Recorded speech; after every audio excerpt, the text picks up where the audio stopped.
going to show a little video here of how to repair a broken key. A lot of people have keys like this where the top is broken out, and some key fobs too. I've repaired key fobs like this, and what you can do, I mean, it could be a permanent fix, but I want to use this for a separate, spare key. I'm going to order another key for it, but this will work for the meantime.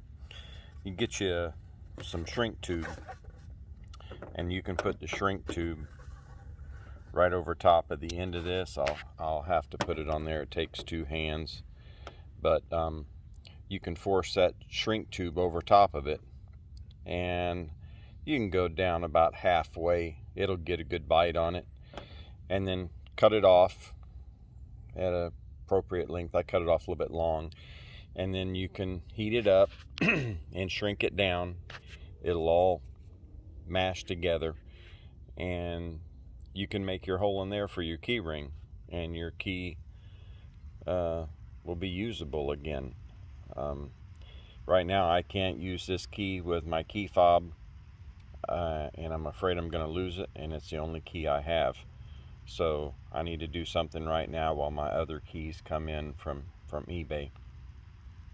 But this is a little quick fix, and I will be back and show you the outcome or the process. Okay, I've pushed down the shrink tubing. That's about as far as I could push it anyway, but that's really as far as I wanted to go. It looks pretty even, and now I'm going to cut it. I'm going to feel around here and feel where the top of it is, top of the key, and I'm going to go about 1/8 of an inch, 1/4 of an inch or so further, cut it, and then I'm going to heat it up, mash it all down, and then I can make my hole again. Alright, I've cut it now. You can see the key in there, maybe you can see it. Now I'm going to use my little torch there, and I'm going to heat it up, and it's all going to shrink together, and then I can trim it afterwards, and it'll look pretty decent. All right. Now that's what it looks like after it's been heat shrunk.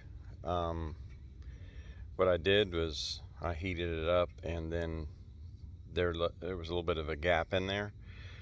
So I smashed it down with my fingers. You want to make sure you have a rag available, and do it with a rag. Don't do it like I did, because there's sealant in these shrink tubings, and some of that come out and got on my fingers. It burned a little bit, but anyway, smash it down good with a rag. That way it forms up real good, and it'll stick together, make a nice seal, and that'll make it a little bit stronger. And then I went and cooled it off with some water, so now it's nice and cool. I'm going to get these scissors right here, and I'm going to trim it up. You see it's a little higher on one side than it is on the other, because that's the way the key broke. But I'm going to trim it up across here, and then make a hole, and then we have our hole for our key ring. And believe me, that's on there good. Key's not going anywhere. And that's actually this is actually more durable, because this here shrink tubing will give a little bit where that hard plastic wouldn't, and that's why it failed. That's why it broke, because there's no give to it. So I'll be back after I have the hole, show you that. All right, here it is. I don't know. It's not beautiful, but it's usable. It's not going to come off. It would take a lot to break it. And now I'm not going to lose my key that cost so much money to have programmed. I also have done the same repair on key fobs, where this here is broken off, and I put it all the way up to here. Of course, you have to take it off, you have to split it open if you want to replace the battery, but it's not meant for a permanent thing. It's a temporary fix anyway.